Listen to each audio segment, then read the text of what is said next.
இயற்கையான டேட்ஸ், பாதாம், பிஸ்தா, cashew and honey கொண்டு தயாரிக்கப்பட்ட lion date nut bites. Indian Princess, the exclusive store for women. Fashion starts from 399 only. அப்பவும் இப்பவும் எப்பவும் சென்னை அதிரடி கலெக்ஷன், சரவெடி செலிப்ரேஷன். பாமகல புதுதாக யாராவது ஒரு உறுப்பினர் சேரணும். அப்போ வந்து நான் ஐயாவை பார்த்து சேரணுமா இல்லை அன்புமணியை பார்த்து சேரணுமா? எனக்கு தெரிஞ்சு இது வந்து என்னுடைய தனிப்பட்ட எந்த அலுவலகத்துக்கு வரணும்? இல்லை, தைலாபுரம் வரணுமா, திலக்? சரியான கேள்வி. நீங்கள் சொல்லக்கூடிய இந்த நாட்டு முத்து நாயக்கன் தெருவினுடைய அந்த அலுவலகம் பாலடைஞ்ச பங்களா.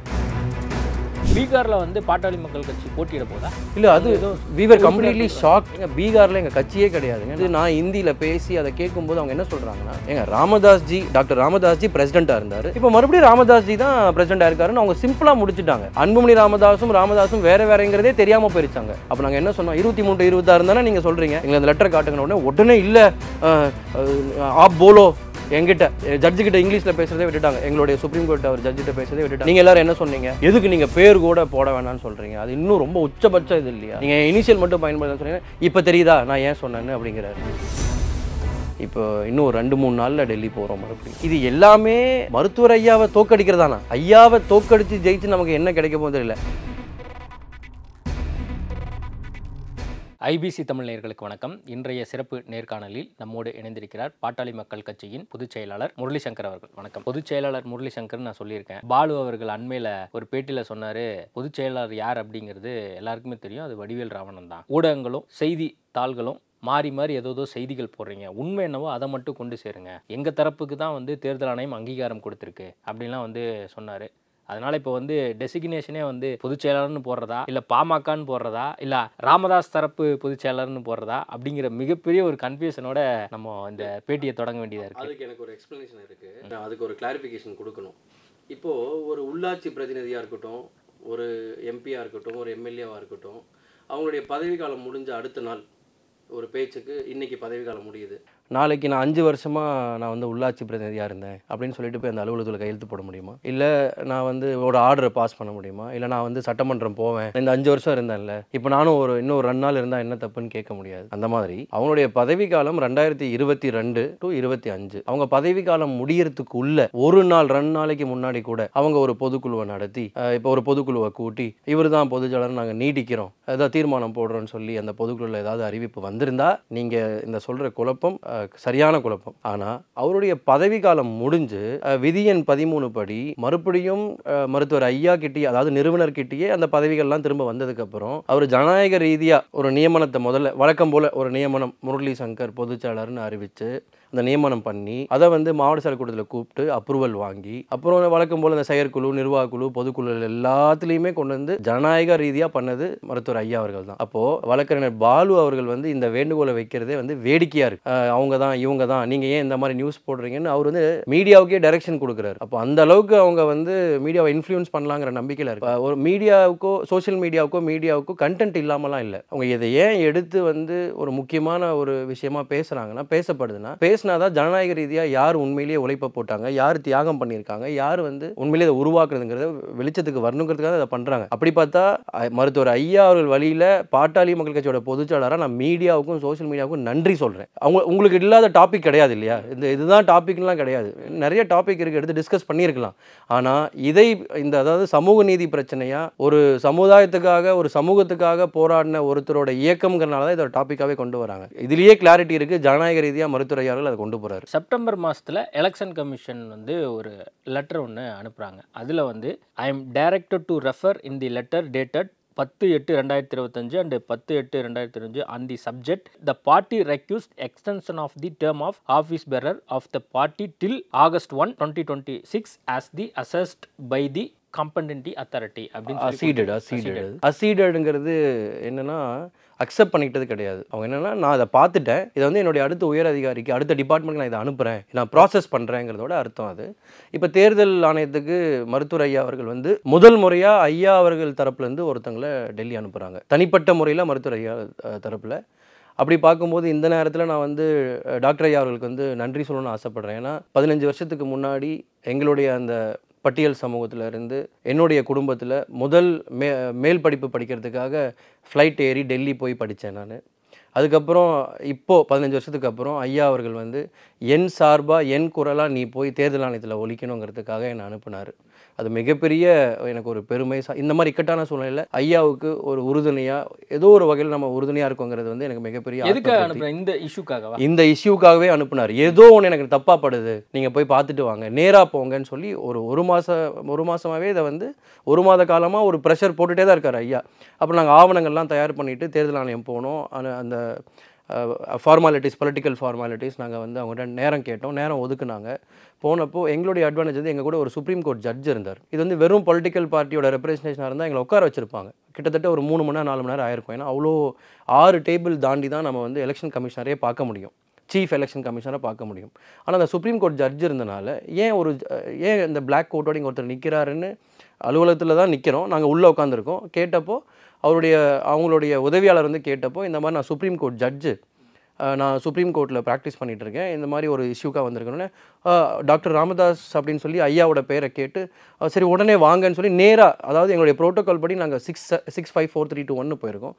டைரெக்டாக கமிஷனர் ஆஃபீஸில் இப்போ உட்காந்து பேசினப்போ ஒரு 45 நிமிஷம் மொத்தம் முழுசாக கேட்டார். அந்த நாங்கள் கொண்டு போன லெட்டரை அவரே படித்தும் பார்த்தார். படித்து பார்த்துட்டு this seems to be and serious issue in this letter, I am definitely going to take an action சொல்லிவிட்டு அந்த 5 பேரையும் நீங்கள் போய் பார்த்துருங்கன்னு சொல்லி இப்படி போனோம். 2, 3, 4, 5, 6ன்னு ரிவர்ஸில் போவது பதிலாக அவருடைய கைடன்ஸ் படி இப்படி போனோம். நீங்கள் அந்த லெட்டரில் சொல்லியிருக்க லவ்குஷ் யாதவ் அவர்களையும் நாங்கள் பார்த்தோம். அதை சிம்பிள் வந்து பீகாருக்கும் சேர்த்து அப்ளை பண்ணி வாங்கியிருக்காங்க. அந்த அவர் மனிஷ் குமாரையும் நாங்கள் பார்த்தோம். அவர் சொன்னது பீகாருக்கு தேர்தல் வரப்போது நாங்கள் வேட்பாளர் போட போகிறோம்னு கேட்டாங்க, அதனால் நாங்கள் சின்னத்தை கொடுத்துருக்கோம். சின்னத்தை வந்து நாங்கள் பாட்டாளி மக்கள் கட்சியோட தலைவருக்கு தான் கொடுத்துருக்கோம். ஆனால் இன்னார் தான் தலைவருங்கிறதுலாம் நாங்கள் மென்ஷன் பண்ண முடியாது. இது ஒரு சின்ன குறுக்கீடு. இப்போ பீகாரில் வந்து பாட்டாளி மக்கள் கட்சி போட்டியிட போதா? இல்லை, அது we were completely shocked ஆக்சுவலாக. அங்கே நாங்கள் போய் பேசும்போது பீகாரில் பாட்டாளி மக்கள் கட்சி, அப்போ எங்கள் கூட இப்போ வந்திருந்தது எம்எல்ஏவா சேலம் அருள் அண்ணன் வந்திருந்தார். அவர் கூட அதான் சொன்னார், எங்கள் பீகாரில் எங்கள் கட்சியே கிடையாதுங்க, நாங்கள் ஏங்க அங்கே சின்னம் கேட்க போகிறோன்னா இங்கே பாருங்கள் லெட்டரை கேட்டிருக்காங்க, இது கேட்டனால தான் நாங்கள் கொடுக்க போகிறோன்னு சொல்லி சொன்னார். அதாவது அன்புமணி தரப்பில் நாங்கள் பீகாரில் போட்டியிட போகிறோம், வருகின்ற தேர்தல் சட்டமன்ற தேர்தல் தமிழ்நாடு தேர்தலுக்கும் நீங்கள் சேர்த்து வந்து இந்த ஆமாம் அப்படி தான் லெட்டர் கொடுத்துருக்காங்க. ஏன் அப்படி கொடுத்துருக்காங்கன்னா, முதல் வரப்போகிற தேர்தல் டிசம்பரில் பீகாரில் வரப்போகுது, அக்டோபரில் அறிவிக்க போகிறாங்கன்னு நினைக்கிறேன்.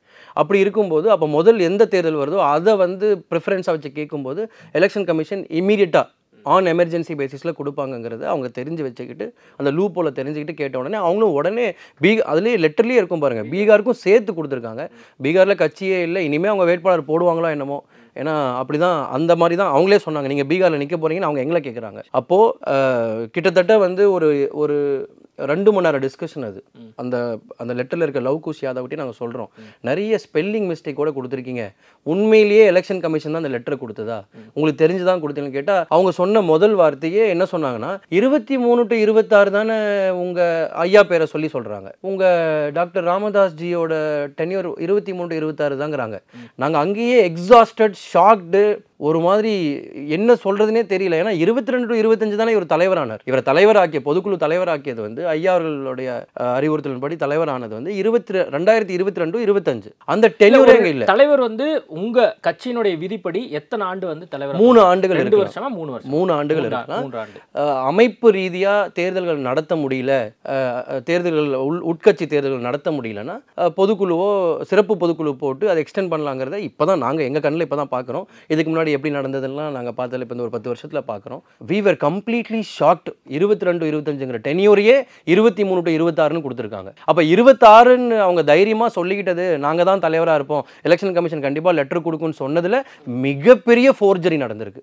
அதுவே எங்களுக்கு வந்து பெரிய ஒரு மாதிரி மன உளைச்சலாக இருந்தது. அப்புறம் அவங்க லவ்குஷ் யாதவ்கிட்டையும் மனிஷ் சார்கிட்டையும் இன்னும் நேரம் எடுத்து நான் ஹிந்தியில் பேசி அதை கேட்கும்போது அவங்க என்ன சொல்கிறாங்கன்னா, டாக்டர் ராமதாஸ் ஜி பிரசிடெண்ட்டாக இருந்தார், இப்போ மறுபடியும் ராமதாஸ் ஜி தான் பிரசிடெண்ட்டாக இருக்காருன்னு அவங்க சிம்பிளாக முடிச்சுட்டாங்க. நாங்கள் சொன்னேன், sir there is another senior doctor Ramadoss in Tamil Nadu, 46 இயர்ஸாக அவர் தான் கட்சியை உருவாக்கி இதை வந்து நிறுவனம் பண்ணி நடத்தி எங்களுடைய அன்புமணி ராமதாஸ் அவர்களை வந்து அவர் தான் வந்து எம்பி ஆகினார், மினிஸ்டர் ஆகினார், மறுபடியும் எம்பி ஆகினார், மறுபடியும் அவர் வந்து கட்சியோட தலைவர் ஆகினார். இப்போ அவர் வந்து தலைவராக இல்லை, அவரை வந்து கட்சியோட தலைவர் அடிப்படை உறுப்பினர்லேருந்து அவரை தலைவராகவும் எடுத்தாச்சு, செயல் தலைவராக போட்டோம், அதுலேருந்து நீக்கியாச்சு, அடிப்படை உறுப்பினர்லையும் அவர் இல்லை.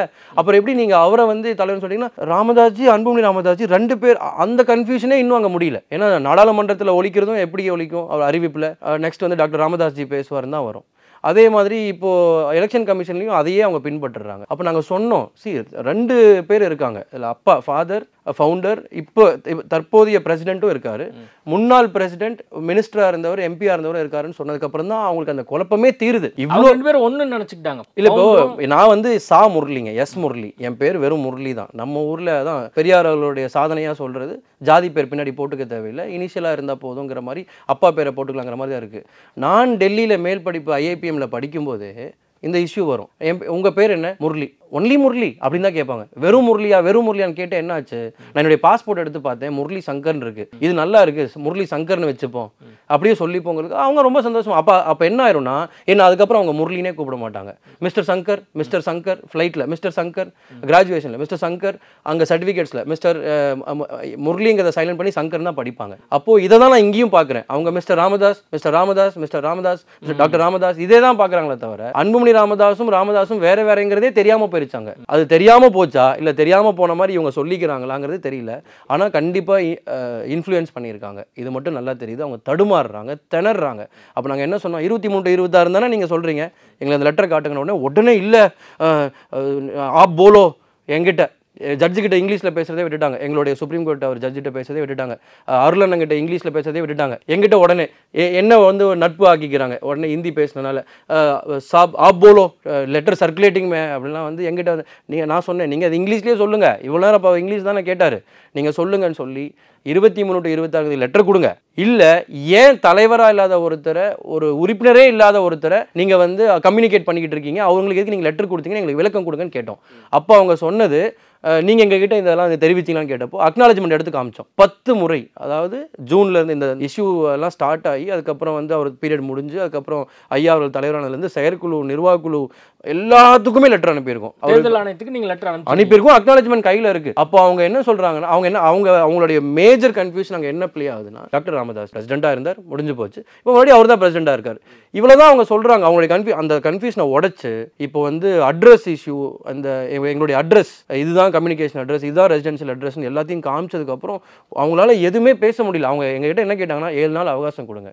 ஏன்னா அவங்க கொடுத்த கடிதம் இது எல்லாமே சர்க்குலேட்டிங்கில் இருக்குது. அவங்க சொன்ன வார்த்தை எடுத்து காமிச்சா பிரச்சனை வருங்கிறதுக்காக அவங்க சர்க்குலேட்டிங்கில் இருக்குன்ட்டாங்க. நீங்கள் இப்போ கொண்டு வந்த அந்த மனுவையும் ஒரு கமிஷனர்கிட்ட காமிச்ச அதே மனுவையும் அக்னாலஜ்மெண்ட் போட்டு எங்கிட்ட உடனே கொடுத்துட்டு போங்க, 7 நாளில் நாங்கள் தெரிவிக்கிறோம்னு சொல்லி அனுப்பியிருக்காங்க. இப்படி தான் சொல்லி அனுப்பிச்சிருக்காங்கன்னு நீங்கள் சொல்கிறீங்க. இப்போது அஃபிஷியலாக தேர்தல் ஆணையத்திலேருந்து லெட்டர் வந்திருக்கு, அந்த லெட்டரை வந்து பாலு அவர்கள் காமிச்சாரு, அது நீங்கள் சொன்ன மாதிரியே எல்லா பக்கமும் சர்க்குலேட் ஆகிட்டு இருக்கு. இப்போ வாய் வழியாக இப்போ வந்து 7 நாளில் நாங்கள் வந்து என்னங்கிறது பார்க்குறோம் அப்படின்னு சொல்லியிருக்காங்க. அப்போ எது வேலிடாக இருக்கும், பொது பார்வையில் எது வேலிடாக இருக்கும்? தேர்தல் ஆணையம் ஒரு லெட்டர் இப்போதைக்கு அவங்களுடைய ஒரு அஃபிஷியலாக ஒரு லெட்டரில் வந்து ஒரு விஷயத்தை கொடுத்துருக்கிறது, அது வந்து எல்லாருக்கும் வந்து இல்லைண்ணே. இப்போ அந்த அவங்க காமிச்ச லெட்டர் தான் ஆக்சுவலி இப்போ எல்லா இடத்துலையும் பேசப்படுறது அந்த லெட்டர் தான். 12 மணிக்கு லெட்டர் நாங்கள் காமிச்சிருவோம், நீங்கள் காலையிலேயே பட்டாசும் ஸ்வீட்டு வாங்கிட்டு ரெடியாக இருங்கன்னு சொல்லி அவங்களெல்லாம் என்கரேஜ் பண்ணி அண்ணன் அன்புமணி அவர்கள் தரப்பில் இருக்க நிர்வாகிகிட்டலாம் சொல்லி அவங்க பட்டாசு வெடிச்சு ஸ்வீட்டு கரெக்டாக இங்கே அதை அப்படி பிளான் பண்ணி 12 மணிக்கு நாங்கள் காமிச்சிருவோம், நீங்கள் இந்த பக்கம் பட்டாசு வெடிச்சிருங்கலாம் சொல்லி நிறையா பண்ணாங்க. இது எல்லாமே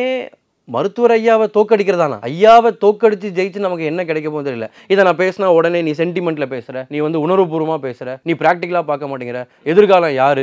சரி ஐயா வந்து இப்போ ஐயான்னு வச்சுப்போம், அதுக்கப்புறம் எதிர்காலத்தில் இப்போ அன்புமணி இல்லாமல் நீங்கள் கட்சி நடத்தலாம் இப்படிலாம் கேட்குறாங்க. நான் என்ன சொல்கிறேன்னா, த கிரியேட்டர் உருவாக்கியவரை தோக்கடிச்சு ஒன்று ஜெயிக்கணுங்கிறது வந்து மிகப்பெரிய அசிங்கம், கேவலம். அப்போ நான் இதில் என்ன சொல்ல வரேன்னா, அந்த அசிடடுங்கிற வார்த்தையை நீங்கள் என்கிட்ட கேட்கும்போது அதுக்கு நான் கரெக்டான விளக்கம் கொடுக்காம விட்டுட்டேன். அந்த அசிடடுங்கிற வார்த்தையை நீங்கள் அந்த லெட்டரை காமிச்சிங்க இல்லையா, அந்த லெட்டரில் என்னால் 20க்கும் மேற்பட்ட பிழைகளை காட்ட முடியும், மிஸ்டேக்ஸ் காட்ட முடியும், தப்பு இருக்குது அதில். அப்புறம் லவ் குஷ் யாதவ் அவர்கிட்ட நாங்கள் சொன்னோம், டிவியில் எல்லாம் உங்கள் பேர் தான் போய்கிட்டு இருக்கு, நீங்கள் காமிச்ச லெட்டர் தான் போய்கிட்டு இருக்கு, நீங்கள் தான் ட்ரெண்டிங்கில் இருக்கீங்க. எங்கள் அருள் எம்எல்ஏ அதை தான் சொன்னார். பீகாரில் ஏற்கனவே ஒரு பிரச்சனை நடந்து கடைசியில் எல்லாத்துக்கும் காரணம் எலெக்ஷன் கமிஷன் சொல்லிட்டாங்க, அந்த மாதிரி நீங்களும் ஆளாயிராதீங்க.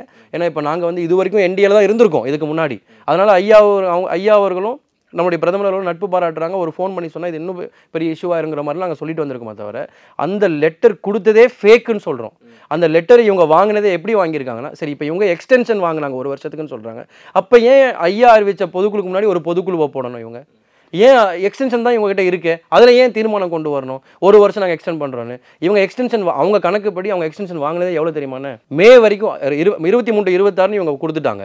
அப்போ 26 மே வரைக்கும் தான் அவங்ககிட்ட இருக்குது. அவங்க எக்ஸ்டென்ஷன் கேட்டு வாங்கியிருக்கிறதே ஜூன் ஜூலை ஆகஸ்ட். இந்த எக்ஸ்டென்ஷனை வாங்கிக்கிட்டு நான் எங்களுக்கு 1 வருஷத்துக்கு கடிதம் கொடுத்துருக்காங்க அப்படின்னு இவங்க கடிதம் கொடுத்துருக்காங்கன்னு சொல்கிறது கீழே பாருங்கள். இவர் ரெக்வஸ்ட் பண்ணது என்ன ரெக்வஸ்ட் பண்ணியிருக்காருன்னு பாருங்கள். அந்த லெட்டரில் இவர் ரெக்வஸ்ட் பண்ணதுக்காக தான், அதாவது வழக்கறிஞர் பாலு அவர்கள் நம்முடைய அண்ணன் அன்புமணி அவர்கள் சார்பாக அங்கே ரெக்வஸ்ட் பண்ணால தான் அதை அவங்க கொடுத்துருக்காங்க. உங்கள் டாக்டர் அதே கன்ஃபியூஷன் மறுபடியும் வருது, நேம் கன்ஃபியூஷன். டாக்டர் ராமதாஸ்ஜி எக்ஸ்டென்ஷன் கேட்டிருக்காருன்னு எனக்கு லெட்டர் வருது, நான் எக்ஸ்டென்ஷன் கொடுத்துருக்கேன், அதான் என்னுடைய ஆஃபீஸ் என்னுடைய வேலை, அதுதான் அவங்க சாதாரணமாக முடிக்கிறாங்களே தவிர நீங்கள் சொன்ன மாதிரி இப்போ அவங்க காட்டின லெட்டர் தான் எடுபட்டுக்கிட்டு இருக்கு. மக்களுக்கு தெரியும், பொறுப்பாளர்களுக்கு தெரியும், ஐயா அவர்களை அவ்வளோ சீக்கிரம் தோக்கடிக்க முடியாது. ஐயா தோத்ததா வரலாறே கிடையாது. அப்போது இந்த லெட்டர் தற்காலிகமானது தான்.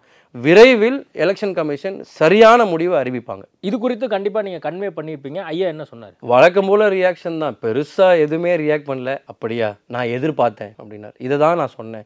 இதனால தான் எல்லாருமே எனக்கு நீங்களே கேட்டீங்க, நீங்கள் எல்லாருமே அந்த உயர்மட்ட குழுவை கேட்குறாரு, நீங்கள் எல்லாரும் என்ன சொன்னீங்க, எதுக்கு நீங்கள் பேர் கூட போட வேணாம்னு சொல்கிறீங்க, அது இன்னும் ரொம்ப உச்சபட்சம் இது இல்லையா, நீங்கள் இனிஷியல் மட்டும் பயன்படுத்தன்னு சொன்னீங்க, இப்போ தெரியுதா நான் ஏன் சொன்னேன்னு அப்படிங்கிறாரு. அப்போது ஐயா தீர்க்கதரிசி, ஐயா ஒரு தீர்க்கதரிசிங்கிறது நிரூபணமாகுது எல்லா நேரத்துலையும். அவர் என்ன மனசில் நினைச்சாருன்னு தெரியல. இப்போ ஆறுன்னு போட்டுக்கோ, ராமதாஸ்னு போட வேணான்னு சொன்னது அங்கே உண்மையிலேயே அவருக்கு எலெக்ஷன் கமிஷனில் என்னவா இதை பார்ப்பாங்கன்னு அவர் முன்னாடியே யூகிச்சு வச்சிருந்திருக்காரு. அதுதான் இப்போ நாங்கள் எங்களுக்கு யார்கிட்டையுமே பதில் இல்லை. ஐயா ஷாக்கே ஆகலைங்க, நான் எதிர்பார்த்தது தான் சொல்கிறாரு.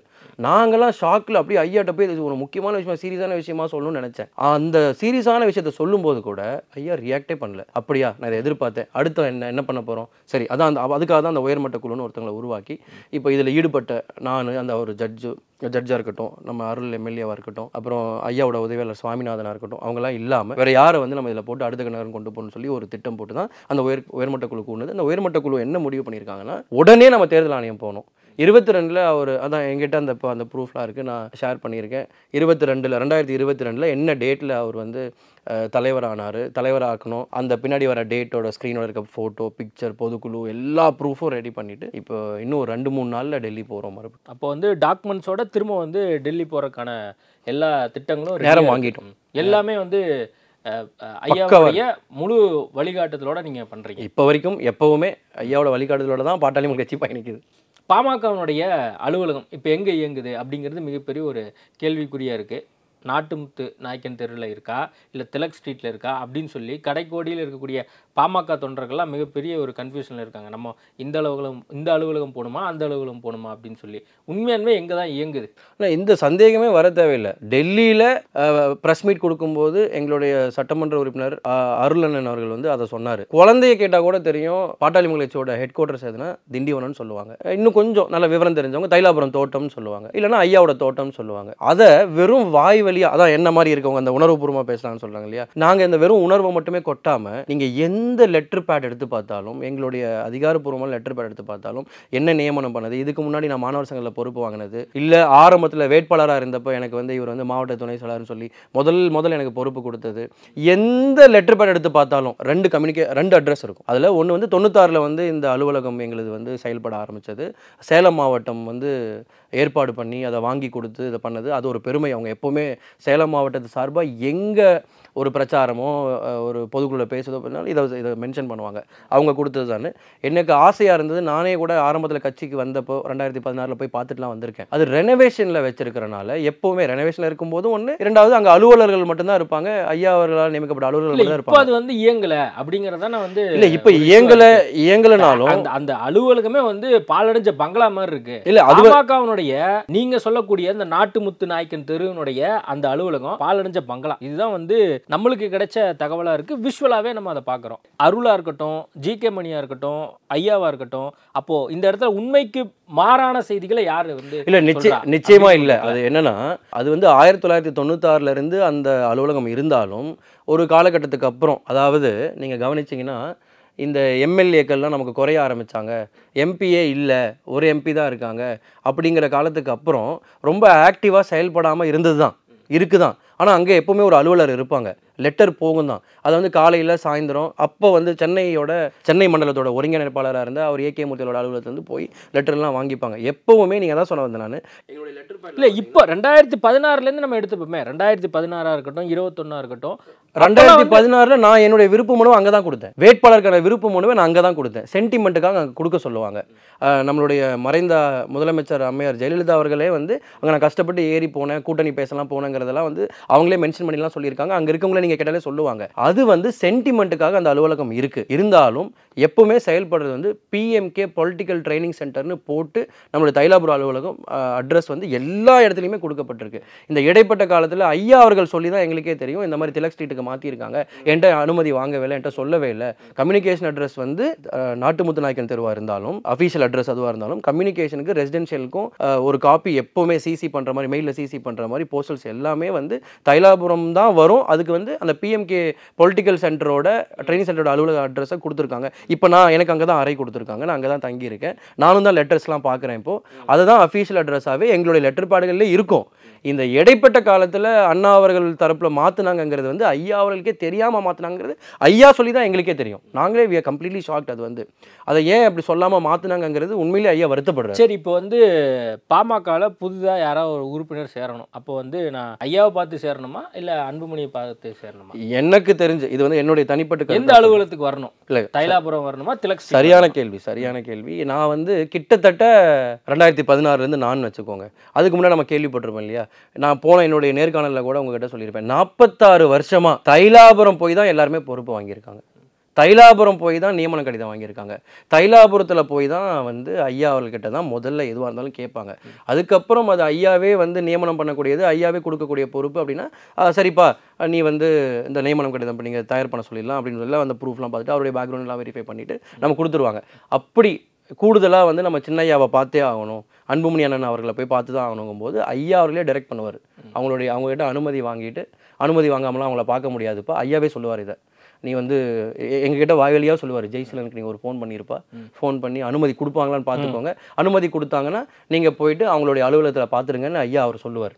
ஐயா அப்போ வந்து திலக் நகரில் தான் போய் நாங்கள் சின்னையா அவர்களை பார்ப்போம். இங்கே ஐயா கொடுத்த தகவலோ இல்லை நியமனம் கடிதமோ பார்த்து அவர்கிட்டையும் பார்த்துட்டு ஒரு தகவல் சொல்லிவிட்டு ஒரு ஃபோட்டோ எடுத்துகிட்டு வந்துடுமா தவிர முதல்ல எல்லாருமே போகிறது எப்போவுமே வழக்கமாக 46 வருஷமாக அது தைலாபுர தோட்டம் தான். அன்புமணி ராமதாஸ் வந்து தொடர்ந்து வந்து அவருடைய சுற்றுப்பயணத்தில் இருக்கார். ராமதாஸ் அவர்கள் டெல்லியில் போய் அமித்ஷாவை மீட் பண்ண போகிறாரு, தேர்தல் ஆணையத்தை மீட் பண்ணி தன்னுடைய தரப்பு வாதத்தை வைக்க போகிறாரு அப்படின்லாம் செய்திகள் இருக்குது. இது உண்மையா என்ன? இல்லை, கூட்டணி பற்றி பேசணுன்னா இன்றைக்கும் அமித்ஷா அவர்களாக இருந்தாலும் சரி, பிரதமராக இருந்தாலும் சரி, ஐயா தோட்டத்துக்கு தான் வந்தாகணும், ஐயாவை பார்க்க தான் வந்தாகணும். அதுதான் வழக்கம். இப்போ நம்ம தமிழ்நாட்டிலேயே எல்லாருமே வந்து ஐயாவை பார்த்து தான் கூட்டணி பேசியிருக்காங்க. இது கூட்டணி பற்றி இல்லை.